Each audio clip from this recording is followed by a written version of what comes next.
आज का विषय है शैतान को हमारे जीवन में जंगली बीज बोने से कैसे रोकें। क्या विषय है?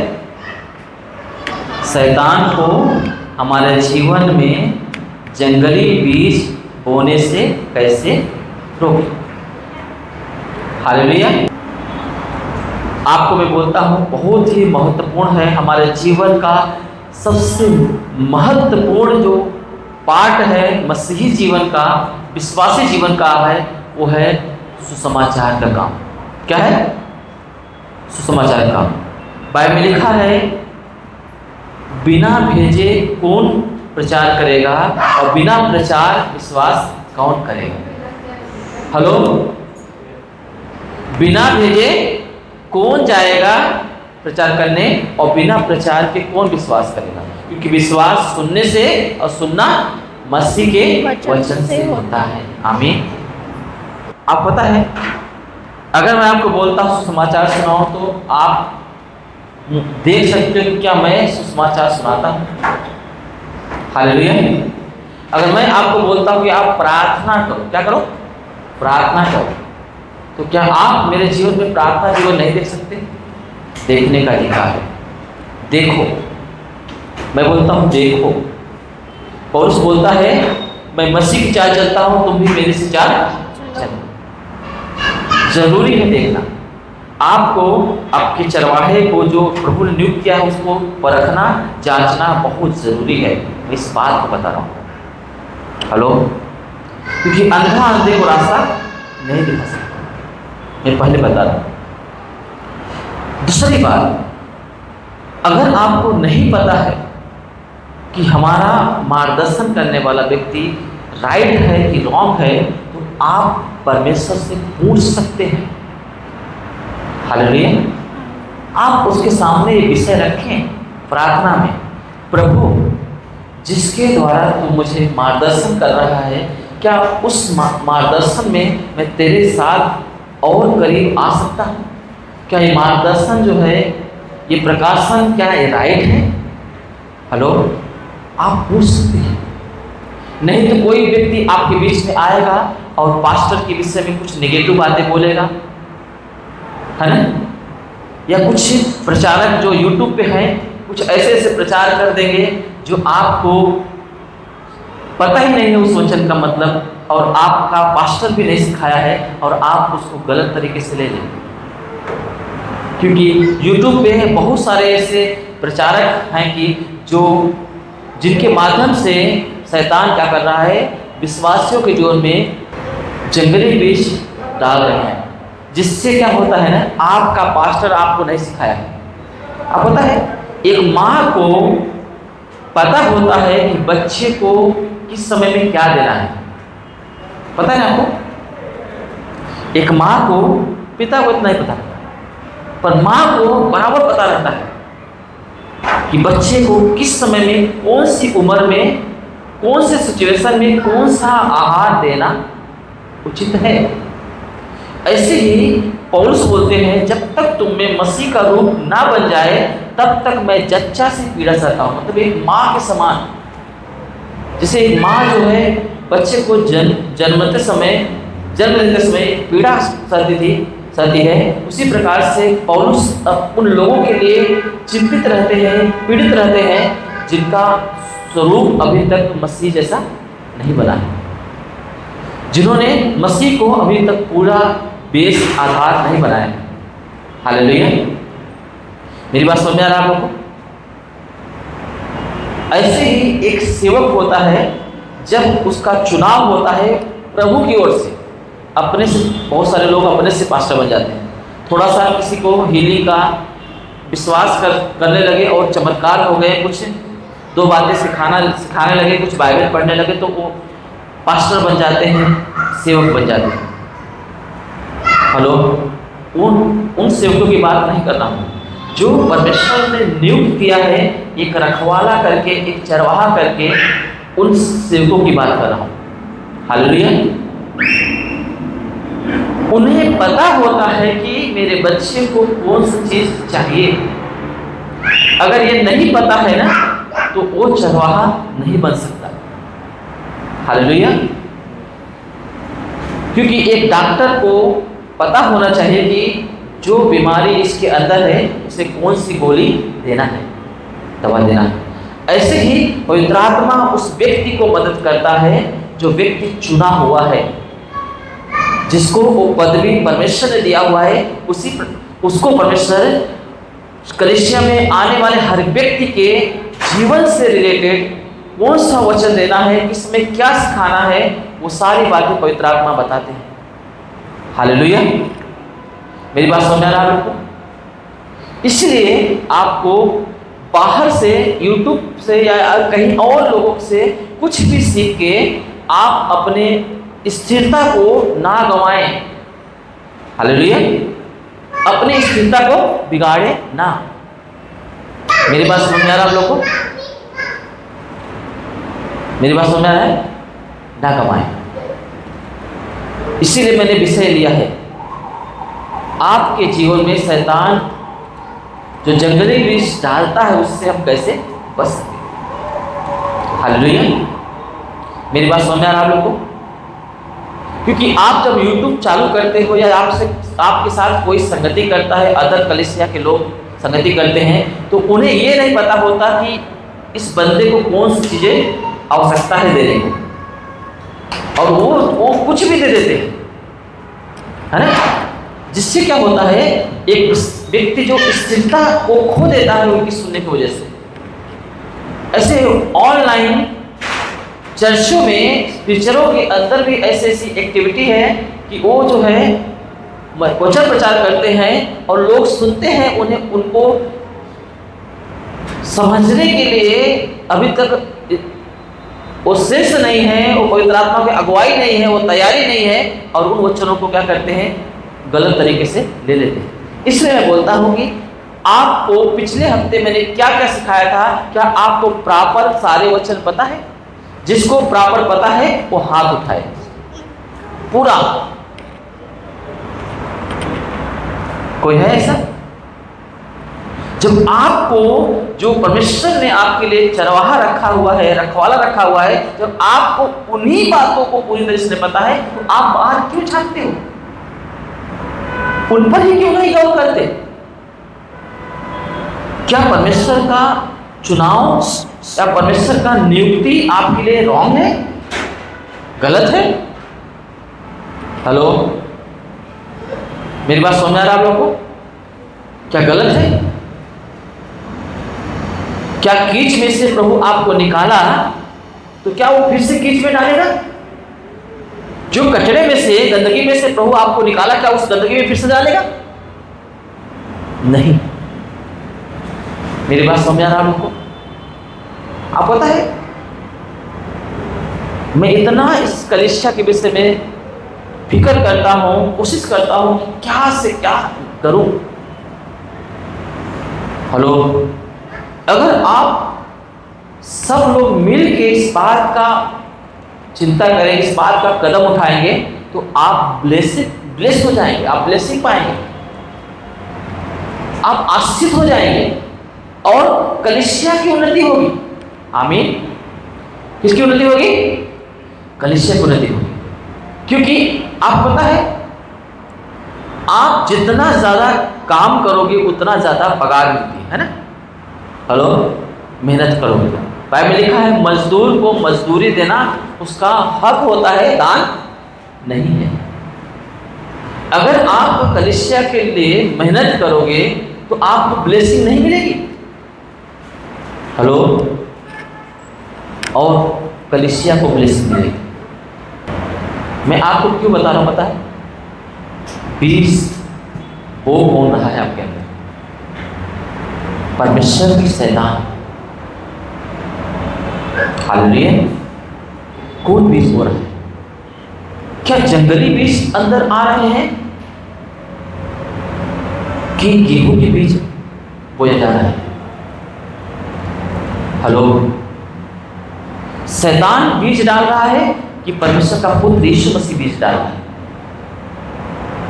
ये बात आपको सोचना पड़ेगा। अगर नहीं सोचोगे ना, छूट जाओगे। मैं बता, जैसा बीज का बीज रहेगा वैसे फल रहेगा, और जैसा फल रहेगा वैसा परिणाम आएगा, रिजल्ट आएगा। हेलो, ये होता है ना, जैसा फल वैसा परिणाम। आपके अंदर कौन सा बीज काम कर रहा है? आप ईमानदार किसके लिए रहोगे? अभी पन्ना लाल जी क्या बोल रहे थे रतन टाटा के बारे में? अब बताए, इतना पैसा कमाया, इतना पैसा कमाया, 1 रुपये नहीं ले जा गया, नहीं ले जा सका वो, कोई भी नहीं ले जा सकता, पर हम लोग ले जा सकते हैं। पता है आपको, वो नहीं ले जा सकते पर हम लोग ले जा सकते हैं। यीशु ने बोला अपना धन स्वर्ग में इकट्ठा करो, बोला है। मतलब हम लोग कर सकते हैं पर वो लोग नहीं कर सकते। हेलो, बाइबल में लिखा है तुम्हारे सारे अच्छे काम मैंने चिथड़े के समान, चिंदी के समान है। अगर यीशु के लहू से आप धोए नहीं गए हैं तो आपके कोई भी अच्छे काम गिने नहीं जाएंगे, बाइबल बताती है। अगर आपका काम भाएगा परमेश्वर को, तो परमेश्वर आपके लिए मार्ग निकालेगा कि आप यीशु को जानने के लिए कोशिश करें। जैसे हम प्रेरितों की किताब में देखते हैं कुरनेलियुस के बारे में। ये बंदा परमेश्वर के लोगों को मदद करता था, दान करता था, उसका दान, उसकी प्रार्थना स्वर्ग तक पहुंच गई, परंतु परमेश्वर ने उसको स्वर्ग नहीं लिया। आप पता है? हेलो, एम आई राइट? स्वर्ग नहीं लिया। उसके लिए यीशु पर विश्वास करने के लिए मार्ग खोला। हेलो, कौन बोलता है रतन टाटा स्वर्ग गए? पता है, बहुत सारे विश्वासी लोगों ने स्टेटस रखा था, बहुत दुख लगा। अच्छा काम किए पर एक गलती करते, यीशु को अपने जीवन में नहीं। सारा अच्छे काम मेरे चित्र में बदल गए, इसलिए मैंने स्टेटस नहीं रखा। ज्योति बोलते थे अंकल सब लोगों ने स्टेटस रखा है, बहुत सारे पास्टर लोगों ने रखा है, आप क्यों नहीं रख रहे? मैं बोला बेटा मैं दिखावटी वाला काम नहीं करता, मुझे दिखावटी नहीं करना कि मैं अच्छा बोलूं, उसको रिस्पेक्ट करना हूँ। हेलो, मेरी बात समझ आ रही है? क्योंकि परमेश्वर ने उसके लिए मार्ग निकाला होगा अगर उसके काम प्रभु को भाए होंगे तो, कुरनेलियुस के जैसा, परंतु उन्होंने एक्सेप्ट नहीं किया। मेरी बात समझ आ रहा आप लोगों को? किशन भाई, इसलिए बता रहा हूं, हमारे लिए मौका है कि हम स्वर्ग में धन इकट्ठा कर सके, पर दूसरे के लिए मौका नहीं है कि वो स्वर्ग में धन इकट्ठा कर सके। और हमें मौका दिया परमेश्वर ने, और हम ही लापरवाही करते हैं। हेलो, हमें मौका दिया परमेश्वर ने और हम ही क्या करते? लापरवाही करते हैं। क्योंकि एक है ना दुष्ट बीज बोने के लिए, है ना? वो किसी के माध्यम से, प्रॉब्लम्स के माध्यम से, झूठे प्रचार के माध्यम से, वचनों को घुमा फिरा के प्रस्तुत करने के माध्यम से वो बीज डाल देता है ताकि फलवंत ना हो पाओ, अच्छे फल न ला पाओ। मेरी बात समझ आ रहा लोगों को? हेलो, चलिए अब हमारा वचन थोड़ा स्पीड में जाएगा। मत्ती की किताब 17 अध्याय 1 से 6 वचन में लिखा है, यीशु मसीह, पढ़ो तो, मत्ती की किताब 17 अध्याय 1 से 6 वचन, फटाक से। 6 दिन के बाद यीशु ने पतरस और याकूब और उसके भाई यूहन्ना को साथ लिया। यीशु मसीह ने पतरस, याकूब और यूहन्ना को अपने साथ लिया, समझ नहीं है? और उन्हें एकांत में किसी ऊंचे पहाड़ पर ले गया। और यीशु मसीह ने ये तीनों पर्सन को, पतरस, याकूब और यूहन्ना को साथ लेके एक ऊंचे स्थान पे पहाड़ पर गया और उसका रूपांतरण हुआ। अब पढ़ो मत, ठीक है? क्या हो गया? उसका रूप बदल गया, उसका वस्त्र पाले के समान उज्जवल हो गया। हेलो, सफेद हो गया। और उसके सम्मुख जो है दो व्यक्ति बात करते हुए दिखाई दिए। कौन? मूसा और एलिया। कौन? मूसा, एलिया। और ये बात इतना अद्भुत था कि पतरस उसको देख के इतना एक्साइटेड हो गया, इतना आनंदित हो गया, और यीशु से बोलता है, प्रभु अगर आपकी आज्ञा हो तो यहाँ पे हम 3 मंडप बनाए। कितने मंडप? 3 मंडप बनाए। आपका भी बनाए पूजा करने के लिए, और मूसा का भी बनाए, और एलिया का बनाए। क्यों? पता है ये पूजनीय है। हेलो, मेरी बात समझ आए? परंतु वो गलत थॉट था उनका। पूजनीय केवल परमेश्वर है। आमीन।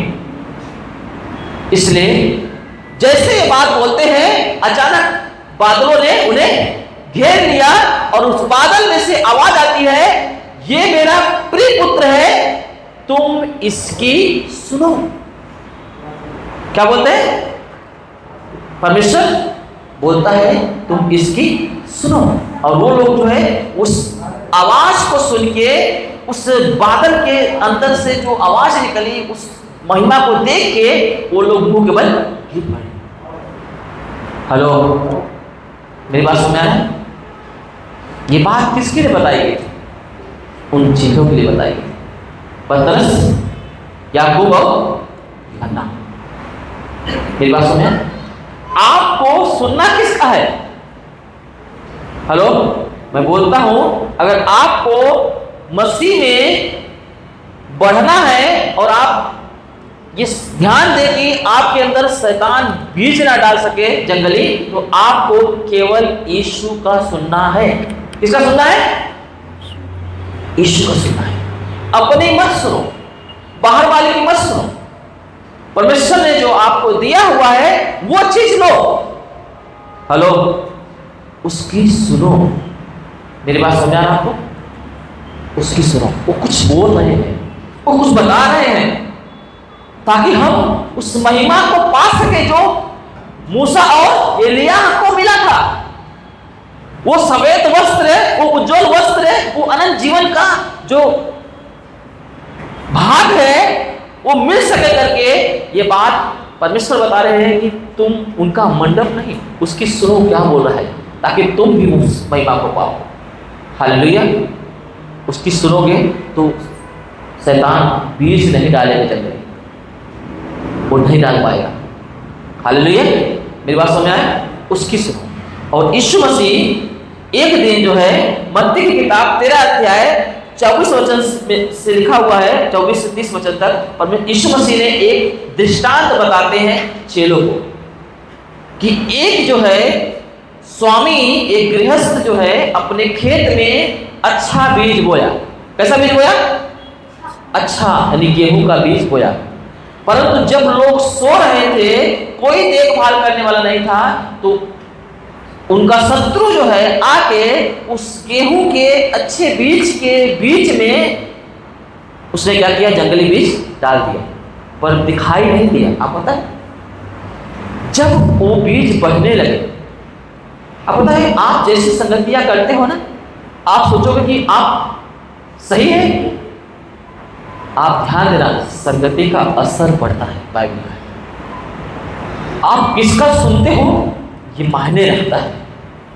आप कहाँ बात करते हो मायने रखता है। आपका कान कौन सी बातों पे सुनने के लिए लगाते हो मायने रखता है। आज नहीं कल वो बीज जो पड़ा हुआ है ना, वो झाड़ बनेगा। हेलो, क्या बनेगा? झाड़ बनेगा। सेम वहां पे ऐसी घटना हुई, नहीं पता चला किसी को कि क्या हुआ, परंतु जब वो अंकुरें निकलने लगे, बालें निकलने लगे, किसान जब आके देखे तो गेहूं के बीच में जंगली बीज भी दिखाई दिए। हेलो, फिर भाग के जाते हैं, स्वामी के पास जाते हैं, बोलते स्वामी क्या तूने अपने खेत में अच्छे बीज नहीं बोए थे? अगर अच्छे बीज बोए थे तो ये जंगली बीज कहां से आए? तो स्वामी समझ जाता है कि ये मेरे शत्रु का काम है, मैंने तो नहीं बोया था। किसका काम है?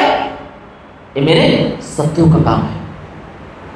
फिर किसान बोलते हैं अगर आपकी इच्छा है तो उस जंगली बीज को उखाड़ के फेंक दे। हेलो, बहुत खतरनाक है जो मैं बता रहा हूं। बहुत मुश्किल हो जाएगा अगर बीज आपके अंदर गया है। आपकी अच्छी चीज़ों को बिगाड़ेगा, वो निकालने जाओगे तो। इसलिए सावधान रहना, खतरनाक है।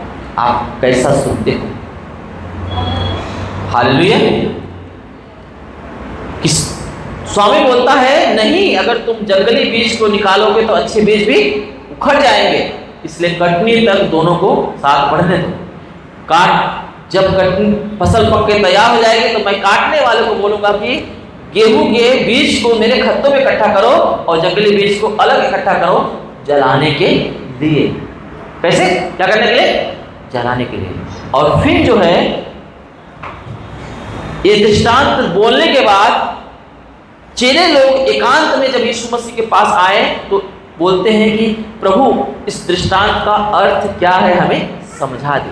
हालेलुया। जो मत्ती 13 का 26 से लेकर 43 तक दिया गया है। ठीक है। बोला यीशु मसीह से बोले कि हमें जो है इस दृष्टांत का अर्थ समझा दे। तो यीशु मसीह उन्हें उसका अर्थ बताने लगे। पढ़ो तो कोई 36 से 43 तक। तब वह भीड़ को छोड़कर हाँ घर में आया। हाँ। और उसके चेलों ने उसके पास आकर कहा, खेत के जंगली दाने का दृष्टांत हमें समझा दे। चेलों ने उसके पास आके बोला, खेत के जंगली दाने का दृष्टांत हमें क्या दे? समझा दे, सिखा दे। और आगे उसने उनको उत्तर दिया कि अच्छे बीज का बोने वाला मनुष्य का पुत्र है। अच्छे बीज का बोने वाला कौन है? यीशु मसीह है। ठीक है, मनुष्य का पुत्र है। और खेत संसार है। खेत संसार है। अच्छा बीज राज्य की संतान। अच्छा बीज राज की संतान। और जंगली बीज दुष्ट के संतान है। जंगली बीज दुष्ट की संतान है। और जिस बैरी ने उनको बोया वह शैतान है। जिस बैरी ने, जो शत्रु ने बोया, वो शैतान है। कटनी जगत का अंत है। कटनी जगत का अंत है। और काटने वाला स्वर्गदूत है। बस आगे। ठीक है। काटने वाले क्या है? स्वर्गदूत है। मेरी बात समझ आ रहा है? बीज कौन बोया? यीशु मसीह।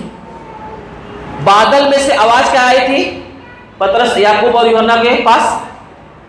किसकी सुनो? यीशु की सुनो। किसकी सुनो? यीशु की सुनो, जिससे मैं प्रसन्न हूं, है ना? और वही बीज बोया। कौन सा? अच्छा बीज वो बोता है और दुष्ट बीज शैतान बोता है। मेरी बात समझ आ रहा है? इसका हम डिटेल में ज़्यादा नहीं जाएंगे, आप समझ गए होंगे। अब ये जंगली बीज जो है कितना खतरनाक होता है पता है? कुरिन्थियों की किताब में, पहला कुरिन्थियों की किताब में पौलुस बोलते हैं कि हमारा जीवन खेत के समान है। क्या है? एक खेती के समान है। हेलो, जिसमें पिता बोता है, हेलो, उसमें बोया जाता है। अब वो संसार से हट के अपना जीवन में आ जाओ। ठीक है। हमारा जीवन एक खेती के समान है और हमारे जीवन में यीशु मसीह अपने पवित्र वचनों को बोना चाहता है। आमीन। पवित्र वचनों को बोना चाहता है क्योंकि हमें उसकी सुनना है। और याद रखना, एक और व्यक्ति है जो हमारे जीवन में बोना चाहता है, वो है दुष्ट। अब हम किससे अपने जीवन में बोवाते हैं वो हमारे ऊपर निर्भर करता है। हालेलुया। सबको समझ आ रहा है? वो हमारे ऊपर निर्भर करता है। समझ में नहीं आया? तो इसीलिए जो है आप कौन सा बीज आपके अंदर लेते हो वो फल लेके आता है। कितने गुना? 100 गुना। 100 गुना ने? कितने गुना लेके आता है? 100 गुना बाइबल बताती है। मतलब आप पता है, समाज में कहावत है, एक अच्छा फल, हम बाइबल के अकॉर्डिंग क्या बोल रहा है? एक अच्छा फल 100 अच्छे फल को पैदा करेगा और एक बुरा फल 100 बुरे फल को पैदा करेगा। यही है ना? 100 गुना। आप पता है समाज में कहावत है, एक झूठ को छिपाने के लिए 100 झूठ बोलना पड़ता है। मतलब एक बार झूठ बोले तो 100 बार फल दिखेगा। समझ में आ रहा नहीं आ रहा? दिख रहा है ना? एक झूठ बोलोगे तो 100 बार झूठ बोलना पड़ेगा। उसी के कारण, उस झूठ के कारण एक गलती करोगे तो 100 गुना बढ़ के आएगी। एक गलती करोगे तो 100 गुना बढ़ के आएगी, और एक अच्छा काम करोगे तो 100 गुना बढ़ के आएगा। तो किसमें फायदा है? किसमें फायदा है? अच्छा फल लाओ, अच्छा बीज बो, अच्छा बीज बो। हेलो, है कि नहीं? अच्छा बीज बो। यीशु ने कहा, हमने पिछले हफ्ते सीखा था, जो कोई मेरे और सुसमाचार के कारण, किसके? मेरे और सुसमाचार के कारण अपने खेती को, अपने घर को, अपने बाल बच्चों को, अपने माँ बाप को, अपने भाई बहन को क्या करता है? छोड़ देता है, उसे कितना गुना मिलेगा? 100 गुना मिलेगा, और अनंत जीवन इष्टा। आमीन। बोला नहीं बात? जो परमेश्वर के लिए अपने घर को, अपनी खेती को, अपने बाल बच्चों को, अपने भाई बहन को, अपने माँ बाप को, अपने घर को, खेती को, जो भी वहाँ पे है, 4-5 बात है। आप अगर प्रभु यीशु के और उसके समाचार के लिए अगर आप खो देते हो, लगा देते हो, बो देते हो, तो आपको कितना मिलेगा? 100 गुना फल मिलेगा, और हमेशा का जिंदगी। बराबर यही बताती बाइबल। अब मुझे बताओ, ये काम परमेश्वर ने बरकत के लिए दिया है। अब उसकी ना सुन के अगर हम अपनी सुनेंगे या उस दुष्ट की सुनेंगे, तो हमारे अंदर बीज कौन सा जा रहा है? हेलो, बीज कौन सा जा रहा है?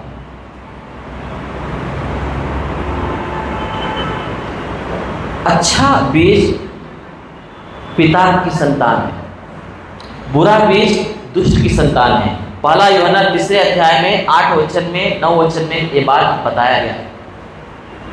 अच्छा जो बीज होता है वो पिता की संतान है, और जो बुरा बीज है यानी पाप वाला बीज है, वो किसका संतान है? संतान है दुष्ट का संतान है। हेलो, अब हम अगर हमारे अंदर बुरा बीज आने देंगे तो हम किसकी संतान ठहरेंगे? क्योंकि वो बढ़ेगा। अगर अच्छा बीज हमारे अंदर बोएंगे, वो पिता की ओर से, पिता की ओर से। आमीन। ये यूहन्ना की पहला यूहन्ना की किताब में यूहन्ना जो है इन बातों को बता रहे हैं। हालेलुया। मेरी बात समझ में आ रहा है? और आजकल शैतान मसीही लोग के जीवन में वही बीज डाल रहा है जो उस स्वामी के खेत में डाला था। हेलो, हम लोग परमेश्वर की खेती है, पौलुस बोलता है, और उस खेती के अंदर, वो खेती किसकी थी? स्वामी की। उसने अपने खेती में अच्छा बीज बोया, है ना? परंतु जब लोग सो रहे थे तो शैतान यानी दुष्ट आके जंगली बीज डाल दिया था। अब हम परमेश्वर की खेती हैं। अगर हम परमेश्वर की खेती हैं तो हमारे अंदर परमेश्वर का बीज होना चाहिए ना, अच्छा बीज होना चाहिए। परंतु वो दुष्ट जो है अच्छा बीज की जगह पे बुरा बीज डालने की कोशिश करता है। हालेलुया। आजकल बहुत ज़्यादा डाला जा रहा है। मसीही लोग के जीवन में वो बीज बहुत काम कर रहा है। मेरी बात समझ रहे हैं? बहुत सारे विश्वासी लोग उस बीज के चलते आज पीड़ित हैं, तड़प रहे हैं। मुझे बताओ यहाँ पे ऐसा कौन व्यक्ति है जिसके पास समस्या ना हो?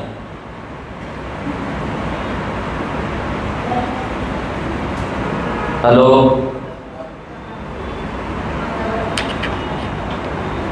जो खून पसीने की कमाई में खाता हो? कितने लोग हैं जो खून पसीने की कमाई नहीं खाते?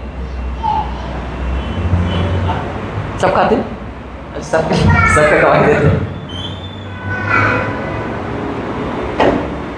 ये खून पसीना कहाँ से आया था? अदन के बाद में श्राप के रूप में आदम हवा के जीवन में आया था। यही आया था ना? हेलो, आप रोजमर्रा की रोटी के लिए यार खून पसीना बहाते हो? हेलो, ये श्राप है, श्राप। क्या है? क्या है? श्राप है। कोई सुकून नहीं किसी के अंदर। अगर खून पसीना बहाना है तो प्रभु के लिए बहाओ।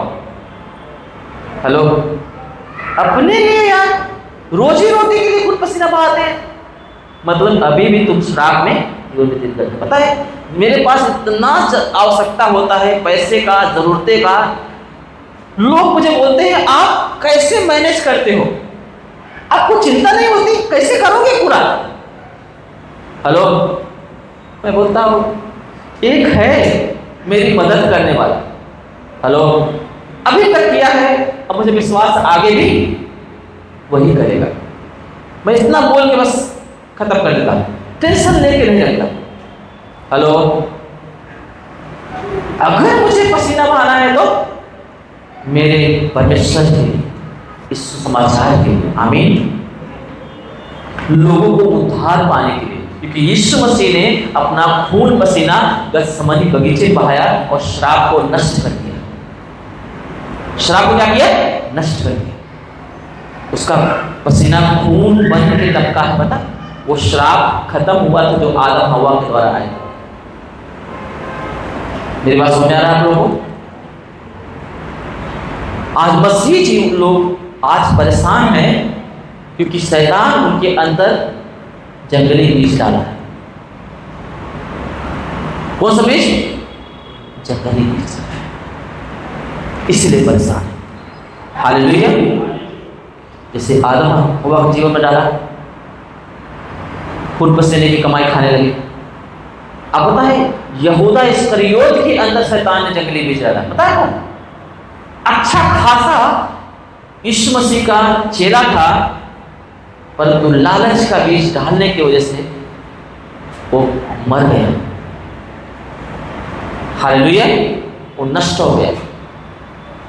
और वही बीज आज लोगों के अंदर काम कर रहा है, लालच का बीज, है ना? लालच के बीज। क्या उसके पास कम था? और बढ़ाना है। बाइबल लिखा है रुपए का जो कोई धनी बनना चाहता है वो बहुत सारी परीक्षाओं में पड़ता है। लिखा है नाना प्रकार की परीक्षा में पड़ता है और अपने आप को दुखों से छलनी कर लेता है, खून पसीना बहाता है। हेलो, है ना? खून पसीना बहाता है, प्रार्थना नहीं करता ना, उस समाचार नहीं करता। जो खून पसीना तुम उसमें बहा रहे हो, वही खून पसीना अगर आप प्रभु के काम के लिए बहाओगे ना, तो आप क्या से क्या बन जाओगे। हालेलुया। क्योंकि दो प्रकार का दुख है, एक श्राप वाला दुख है, पाप वाला, और एक भक्ति का शोक है जो उद्धार की ओर ले जाता है, बरकत की ओर ले जाता है। इसलिए मैं बता रहा हूँ। मेरी बात समझ में आ रहा है आप लोगों को? कौन से चीज में हम आगे बढ़ रहे हैं, कौन सा बीज काम कर रहा है, ये बात हमें समझना है। अब पता है एक दिन शैतान ने यीशु के अंदर भी बीज डालने की कोशिश किया। कौन सा बीज? जंगली बीज। सोचो, जब यीशु के अंदर डालने की कोशिश किया तो आप और हम बचेंगे क्या? पहला मनुष्य जो है आदम, पता है आदम बोलेगा तो कोई मामूली नहीं था, उसे प्रथम आदम बोलते हैं। क्या बोलते हैं? प्रथम आदम। और यीशु मसीह क्या है? द्वितीय आदम है। हेलो, बाइबल में आदम को प्रथम आदम बोला गया है और यीशु मसीह को द्वितीय आदम।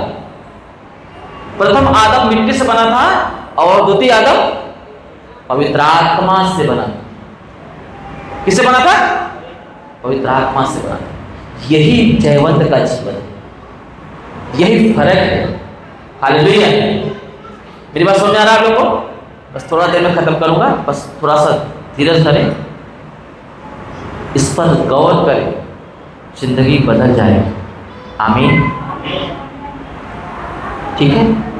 प्रथम आदम मिट्टी से बना था, बहकाए में आया। यीशु मसीह जो आत्मा से बना था, उसको भी शैतान ने बहकाने की कोशिश किया, जंगली बीज डालने की कोशिश किया, आदम और हवा के अंदर कोशिश किया और वो सफल हो गया।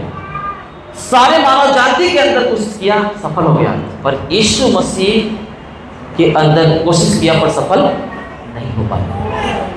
हालेलुया, सफल नहीं हो पाया। आप पता है यीशु मसीह के जब वो बीज डालने की कोशिश किया, 3 प्रकार से कोशिश किया। कितने भागों में? 3 भागों में। पहला जो है, यीशु को भूख लगने के करने के समय रोटी के माध्यम से। किसके माध्यम से? रोटी के माध्यम से। आपकी आवश्यकताओं के समय में शैतान बीज डालने की कोशिश करेगा कि आप गलत कदम, खून पसीने की कमाई से अपना रोटी खाएं और ऐसे कदम उठाएं जो परमेश्वर की ओर से नहीं परंतु शैतान की ओर से रखा गया। हालेलुया। मेरी बात समझ आ रही है? यीशु मसीह, आपको पता ही है, यीशु मसीह के पास जब आया शैतान ने, यीशु को भूख लगी, शैतान आया और बोलता है पत्थर को बोल रोटी बन जाए, खा ले। तो परमेश्वर का पुत्र है ना, बोलेगा तो बन जाएगा। पर यीशु ने बोला मनुष्य केवल रोटी से नहीं परंतु परमेश्वर के मुख से निकलने वाले हर एक वचन से जीवित रहेगा। किससे जीवित रहेगा? वो बीज वचन मैं लूंगा, तेरा बीज नहीं लूंगा। उसने वचन रूपी बीज अपने अंदर लिया। हेलो, मेरी बात समझ आया? फिर सेकंड परीक्षा हुई।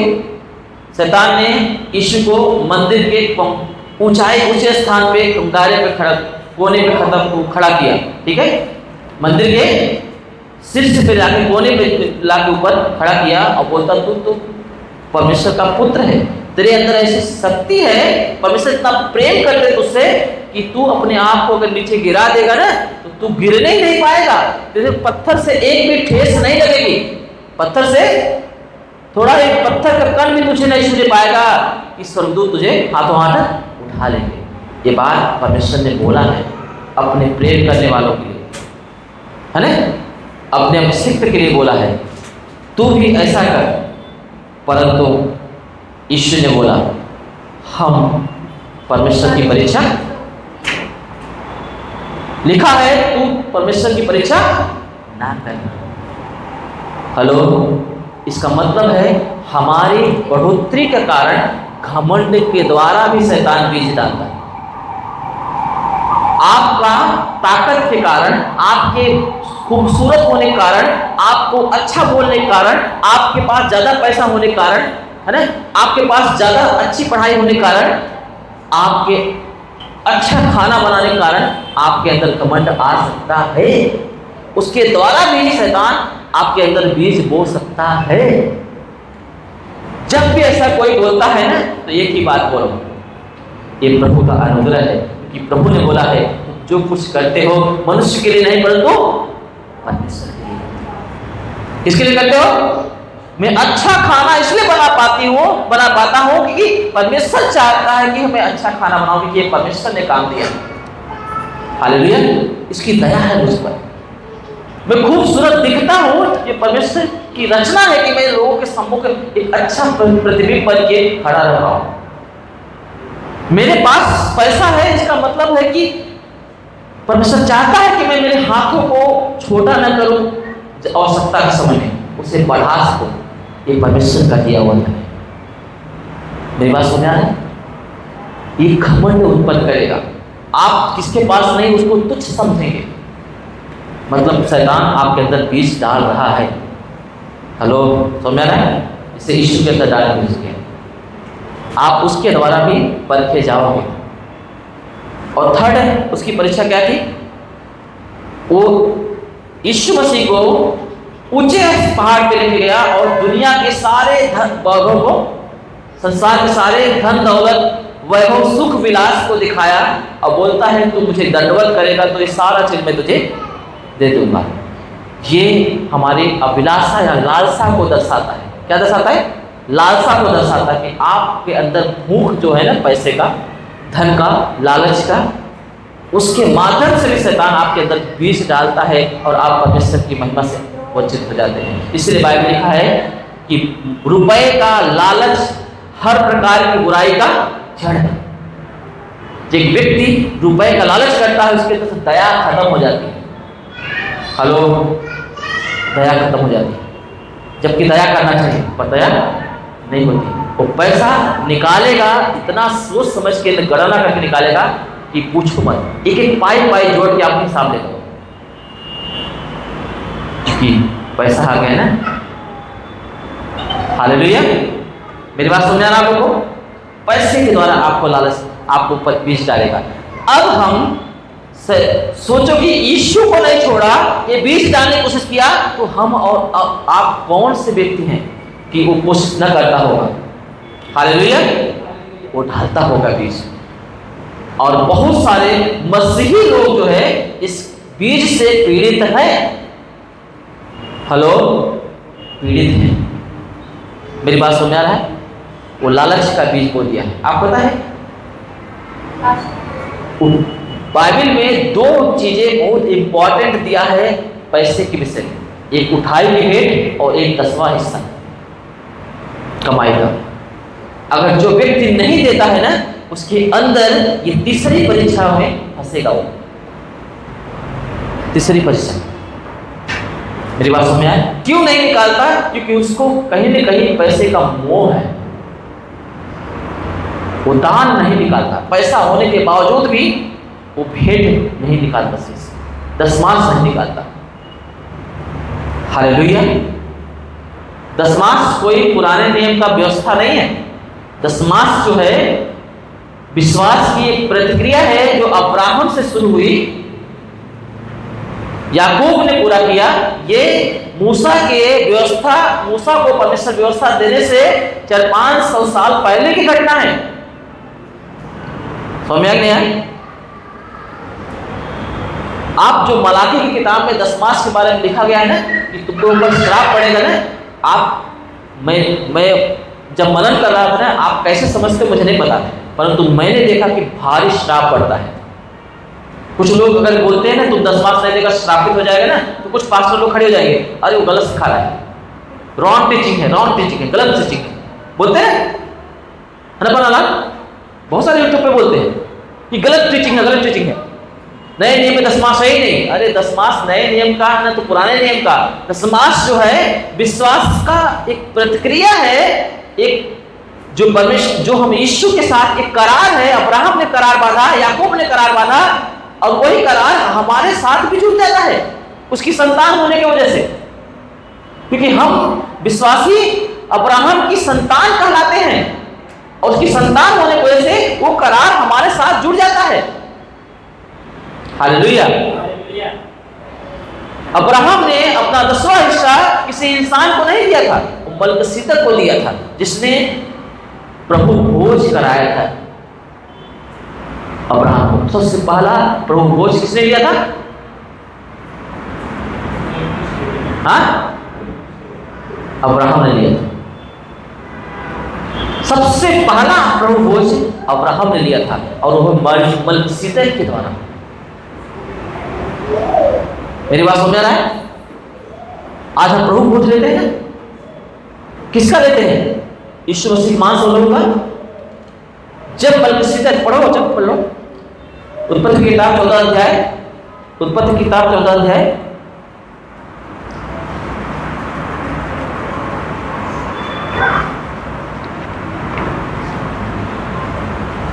18 से 20, जेनेसिस चैप्टर 14 वर्स 18 to 20।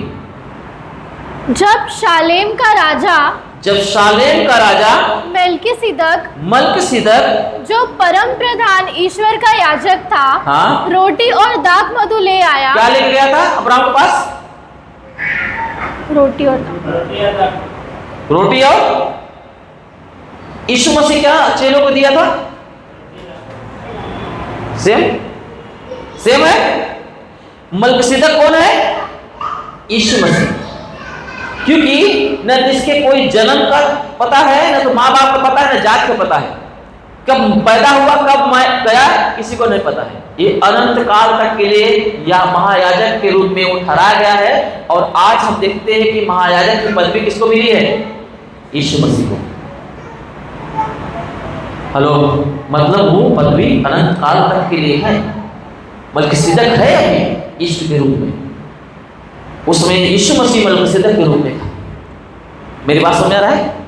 और वो अब्राहम रोटी और दाखमधु पाते समय उसने ये नहीं बोला क्या मेरे घर में खाना नहीं था, रोटी और दाखमधु लेके आए? हेलो, कोई पास्टर अगर आपके घर में जाएगा तो खाना लेके नहीं जाएगा। भाई यीशु ने क्या बोला पता है? जिस घर में जाना वहीं जो मिलता खाना है ना, अपने साथ कुछ मत ले जाना। लिखा ही नहीं लिखा है?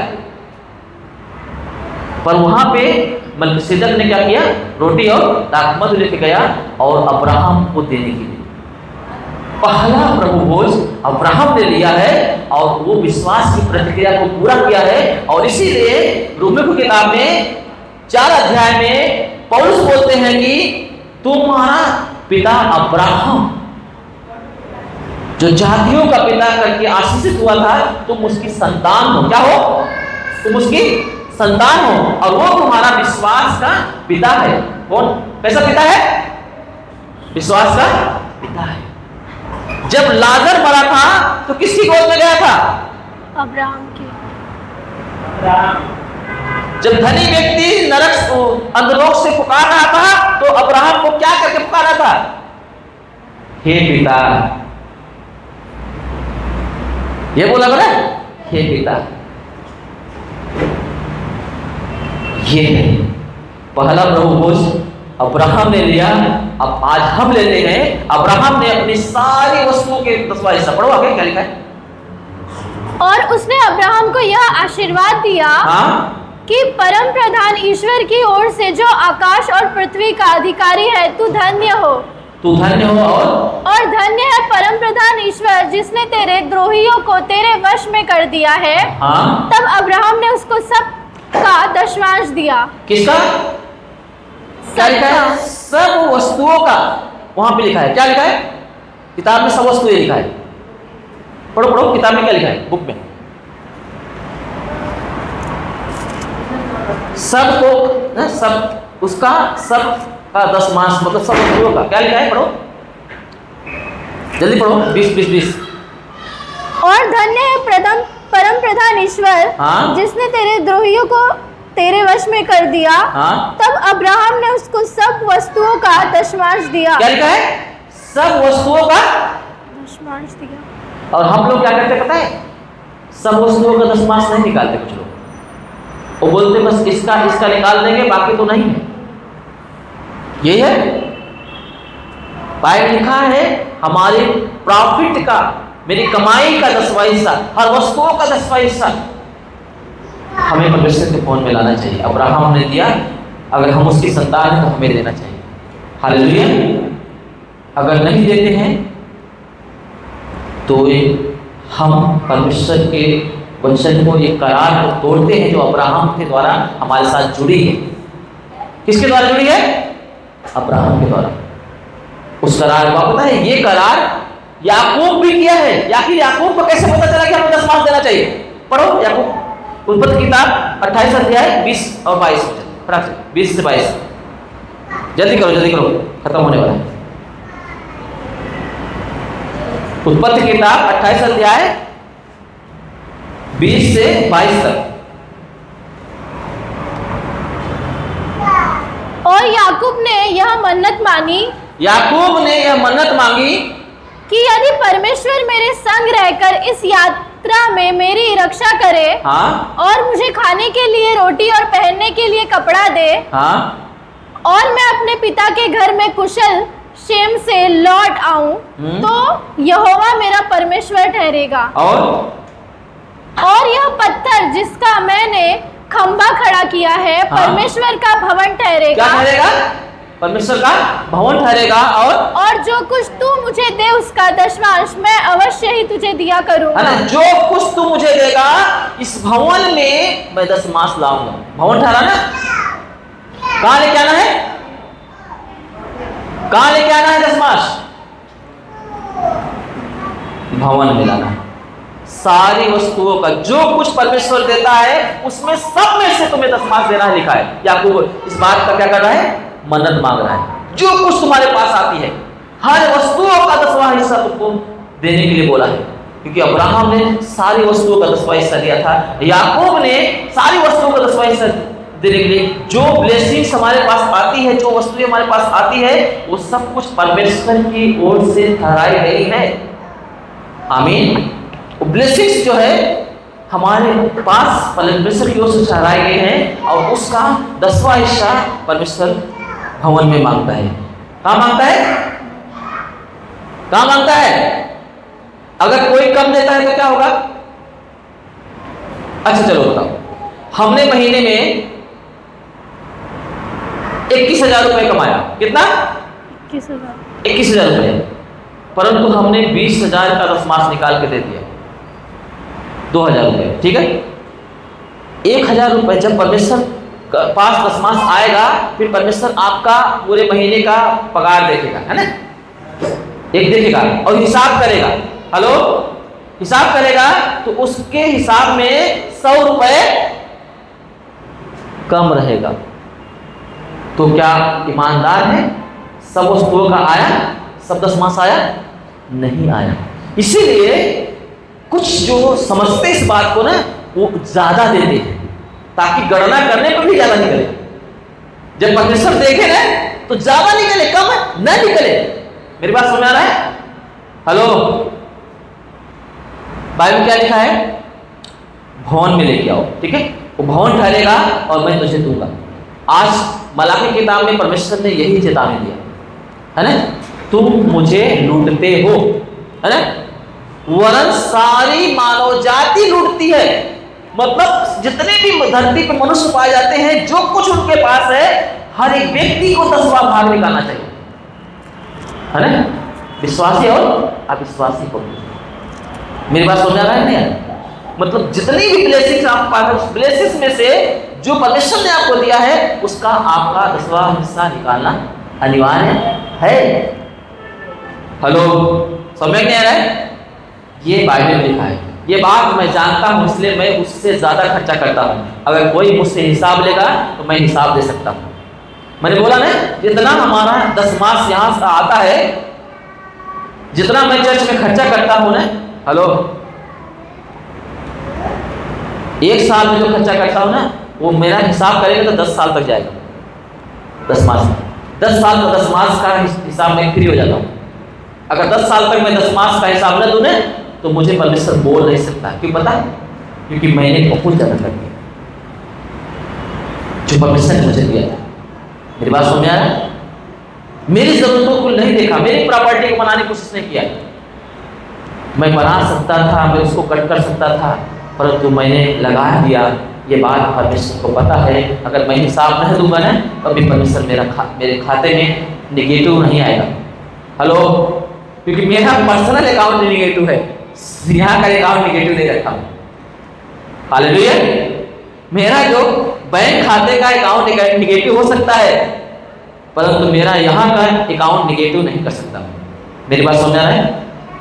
अब ये बीज कौन बोल रहा है कि मत करो, मत दो, बचा लो, ईमानदारी मत करो? ये बीज शैतान की ओर से है, और जो आपके जीवन को बर्बाद करे। धन इकट्ठा करने का आपको प्रभु ने मौका दिया है। आप परमेश्वर की सेवकाई में योगदान देके, मेहनत करके, पसीना बहा के, खून बहा के, है ना? कौन सा गीत था हम लोग? महिमा महिमा हो तेरे लिए जीऊंगा, तेरे लिए मरूंगा, तेरे लिए यीशु हर दर्द सहूंगा। किधर दर्द दिखता है मसीह में, किधर मरना दिखता है? थोड़ा सा तकलीफ हो जाता तो पास्टर जी घड़ी देखो ना, टाइम बहुत हो गया, आप बहुत देर तक बैठा लिए। थोड़ा सा काम बोल देंगे ना, ज्यादा करा लिए, वो सुनता ही नहीं। और ये बताओ, जब भी कुछ चर्च में कुछ लेने के लिए बोला जाएगा ना, तो लोग बोलते हैं कि कौन सबसे ज्यादा दिया उसी स्तर से देंगे, बढ़ा के नहीं देंगे, मेरा ज्यादा नहीं खर्चा करेंगे। हेलो, क्या यही है आत्मिक बीज? पता है, इस कलीसिया में ऐसे कुछ बंदे हैं जिन्होंने वादा किया प्रभु से कि सबसे ज्यादा दान दशमांश भेंट मेरी तरफ से जाए प्रभु, ऐसा मुझे ब्लेसिंग दो। हेलो, परंतु जब प्रभु से ब्लेसिंग करने लगा तो मैं ये नहीं देखता कि उनका बढ़ा हो। हेलो, बढ़ते हुए नहीं देखता, वो बढ़ते हुए दिख रहे हैं पर उनका भेंट दशमांश बढ़ते हुए नहीं दिख रहा है। अब मुझे नहीं पता कि ये बीज किसने डाला है, हमें किसकी सुनना है। Hallelujah, hallelujah. हम किसकी सुन रहे हैं? मेरी बात समझ आ रहा है नहीं आ रहा है? हेलो, इसलिए आज का विषय यही था। क्या था? शैतान को हमारे जीवन में जंगली बीज बोने से कैसे रोके। केवल आपको बता रहा हूं, वो एक ही तरीका है, केवल परमेश्वर की सुन के, हालेलुया, केवल परमेश्वर की सुन के, उसके वचनों को सुन के ही हम परमेश्वर के वचनों को अपने जीवन में ले सकते हैं और शैतान के बीज को, शैतान के वचनों को हमारे जीवन से हटा सकते हैं। हालेलुया। केवल परमेश्वर बोए रूपी बोए गए बीज को हमारे अंदर बनाए रख सकते हैं, केवल परमेश्वर का सुन के, बाकी किसी का सुन के नहीं। मेरी बात समझ में आ रही है? जो किसी और को सुनता है या खुद का सुनता है, तो याद रखना वो गड़बड़ी में है, वो गलत बीज में चढ़ रहा है और उसका परिणाम बहुत खतरनाक होगा। हालेलुया, बहुत खतरनाक होगा। बाइबल बताती है बुरी संगति अच्छे चरित्र को बिगाड़ देती है। पता है, तुरंत नहीं दिखती परंतु कुछ दिन के बाद दिखेगी। जो आप सोच रहे हो, जो आप कदम उठाए हो, जो बीज को आप अपने अंदर बोने दे रहे हो, खुद के द्वारा, शैतान के द्वारा, लोगों के द्वारा शैतान के बीजों को बोने दे रहे हो, वो बीज एक दिन जब बढ़ेंगे, फल लाएंगे, तो उसका परिणाम आपके लिए बहुत भारी पड़ जाएगा। हालेलुया। इसलिए आप परमेश्वर के बीजों को अपने अंदर रखें और परमेश्वर की संतान कहलाएं। हालेलुया, परमेश्वर की संतान कहलाएं। ये सावधान रहें, मसीही जीवन को बर्बाद करने के लिए, बिगाड़ने के लिए शैतान रात दिन काम कर रहा है। ये बात की चेतावनी हमें बार बार बाइबल के थ्रू, परमेश्वर अपने दासों के थ्रू बार बार दे रहा है। सचेत हो जाओ, तुम्हारा विरोधी है ना शैतान गरजने वाले सिंह के समान इस खोज में रहता है किसको फाड़ डाले। तुम शैतान की युक्तियों से अनजान ना रहो, परमेश्वर के सारे हथियार बांध लो कि उस दुष्ट का सामना कर सको, उसके जलते हुए तीरों को बुझा सको। ये सारी बातें परमेश्वर ने बार बार जो है याद दिलाता है ताकि हम सावधान रहें और वो बीज को हमारे अंदर आने ना दे। हालेलुया। अब मेरी प्रार्थना यही है कि परमेश्वर हर एक को वो समझ दे, वो आत्मा दे कि जो यीशु को मदद किया आत्मा ने कि जंगली बीज उसके अंदर शैतान नहीं बोल पाया, वही आत्मा जो परमेश्वर ने हमें मदद के लिए दिया है वो हमारी सहायता करे कि जंगली बीज हमारे अंदर आने ना पाए। हम सब लोग इस बात के लिए प्रार्थना करें और सचेत हो जाएं। पर इतना मैं बता सकता हूँ कि आप सावधान रहें, आप अनुग्रह पाएं और परमेश्वर का आत्मा आपको अगुवाई करे कि शैतान जो बीज बोना चाहता है वो बीज बोने ना पाए। आइए अपने आप को बंद करेंगे, सब कुछ पाएंगे, हम इस बात को लेके प्रार्थना करेंगे। अगर हमने ऐसे बीजों को अपने जीवन में बोने के लिए अवसर दिया है, लापरवाही किया है, कुछ ऐसे कदम उठाए हैं, तो आज भी परमेश्वर हमें अनुग्रह देने के लिए तैयार है। आज भी आप मन फिरा सकते हैं, आप मन फिरा सकते हैं। पवित्र पिता यीशु के नाम में बाबा, इस कलीसिया को प्रभु, इन बच्चों को प्रभु तेरे हाथों में देता पिता, आप अनुग्रह दे लॉर्ड इन बच्चों को बाबा, कि प्रभु शैतान इनके जीवन में जंगली बीज ना बो सके पिता। इनका उठना बैठना पवित्र रहे पिता। ये सुनते क्या है पिता, उससे ध्यान दे। ये जहाँ बैठते हैं उससे ध्यान दे। उस संगति क्या करते हैं उससे ध्यान दे। इनके मन में कौन से विचार आ रहे हैं, वो प्रभु की ओर से हैं कि दुष्ट की ओर से हैं, इसे वो ध्यान दे। वो कैसे वचनों का प्रकाशन सुन रहे हैं, प्रभु की ओर से प्रकाशन है कि दुष्ट की ओर से है, इसे ध्यान दे। उन्हें जो आवश्यक है पिता, आप अपने सेवक को इस्तेमाल करके दे देते हैं पिता। ये ना भटके, ना इधर उधर ताके पिता, परंतु जो आप इन्हें देते हैं पिता, उससे वे संतुष्ट रहें और उसी को मजबूत करें, आगे बढ़ें, ताकि प्रभु ये एक सही और पवित्र आपका मंदिर कलीसिया बन सके पिता, और आपके जन बन सके पिता, आपका बच्चे बन सके पिता, और उस स्थान को प्राप्त कर पिता जो आप 100 गुना और अनंत काल का जीवन देने के लिए प्रॉमिस किए पिता, वो भाग इन्हें मिल सके पिता। ये धरती पर नहीं, अपना धन स्वर्ग में इकट्ठा करने वाले व्यक्ति बन पाए पिता, क्योंकि इन्हें केवल आपने मसीहों को ये ग्रेस दिया है पिता, ये अनुग्रह दिया है पिता कि वो स्वर्ग में धन इकट्ठा कर सकते हैं पापा, क्योंकि उन्हें स्वर्ग में जाने के लिए आपने रास्ते खोले पापा। आज वो भाग के लिए एक गंभीर हो जाए, ये इसके विषय में मनन करें, पश्चाताप करें और मन फिराए लॉर्ड, ऐसा अनुग्रह मांगता पिता। दया का परमेश्वर पवित्र आत्मा जी, आप इस कलीसिया के हर एक सदस्य को मदद करें पिता, कि ये कलीसिया के बच्चे पापा निर्दोष और पवित्र और आपका बहता हुआ जीवन इनके अंदर प्रकट रूप में पा सके पिता, और आप इन्हें देख के प्रसन्न हो सके पिता। इनकी सेवकाई को, इनकी प्रार्थना को, इनके समाचार को, इनके हाथों को बढ़ाने को प्रभु, भेंट दशमांश को प्रभु, आप इनको देख के प्रभु आप आनंदित हो सके पिता, प्रसन्न हो सके पिता। ऐसा जीवन इनके अंदर में मांगता हूँ पिता, आप दया करें पिता, अनुग्रह दे लॉर्ड, यीशु के नाम से मांगता हूँ, आमीन।